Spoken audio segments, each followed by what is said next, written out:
The majority of offset guitars that I've owned and I've featured on this YouTube channel have been made by Fender Japan, not Fender USA.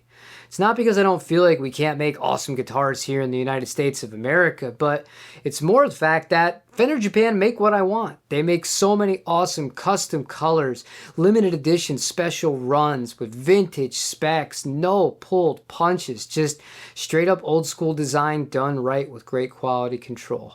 But it wasn't always this way. You didn't always have to go to Japan to get a killer offset guitar. And today, I have one in my hands that I have waited for a long, long time to get a hold of.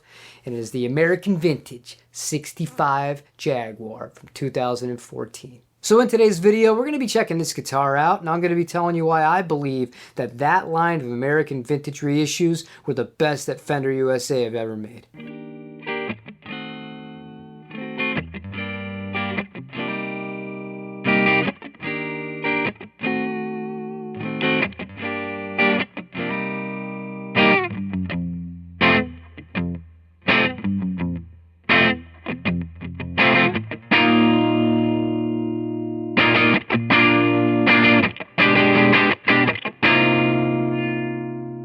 We all know that whenever a guitar company is releasing a new lineup of guitars, the marketing team is going to go into overdrive to say anything they can to convince you to buy it.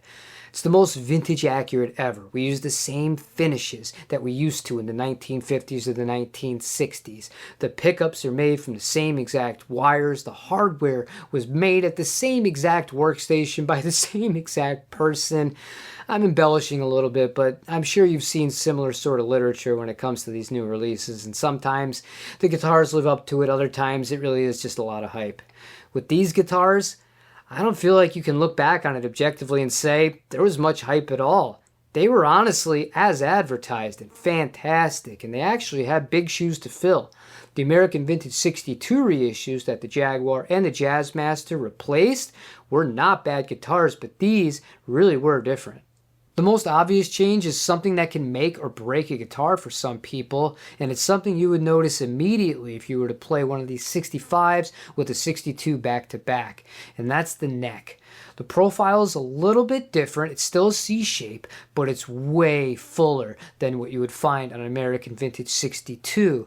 Those are known for having a little bit more of a slender feel to them, and those are great in their own rights, but for me, this one is absolutely perfect. It doesn't feel like a 50s Telecaster at the first fret, but once you get up the neck, it really does fill out beautifully, and it's an absolute joy playing both this guitar and the 65 Jazzmaster. You also got binding on the neck, and on some colors, a matching headstock. And I always thought it was wild when they introduced the American Vintage 62 Jaguar and Jazzmaster, outside of FSR thin skins, you never had that option, so it was kind of refreshing to see it in the mainline production.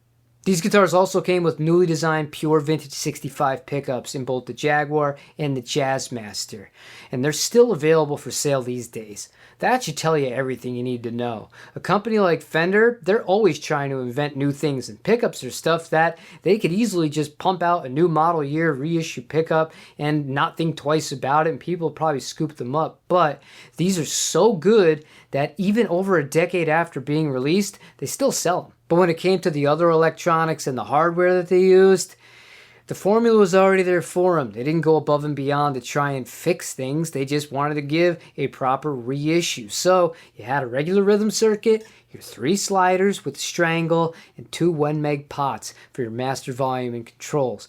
Also, the vintage style bridge with the mute on it.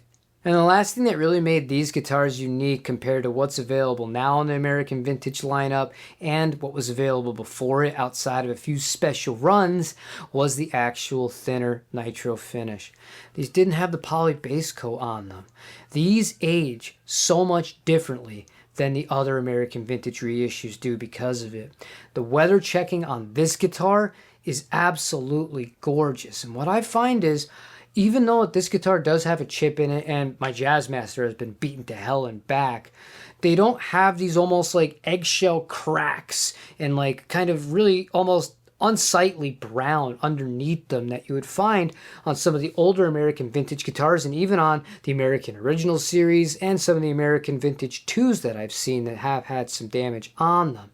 They just age so damn well. Now I can only speculate here, but I imagine it must have helped the Fender Custom Shop when these guitars were discontinued and replaced with the American originals that went back to the older style of Nitro Finish with the poly base coat, because man, the way that these guitars naturally aged, it's unlike anything else, and certainly really hard for somebody in a workshop to replicate on a new guitar that is being passed off as something that has had natural, honest wear applied to it.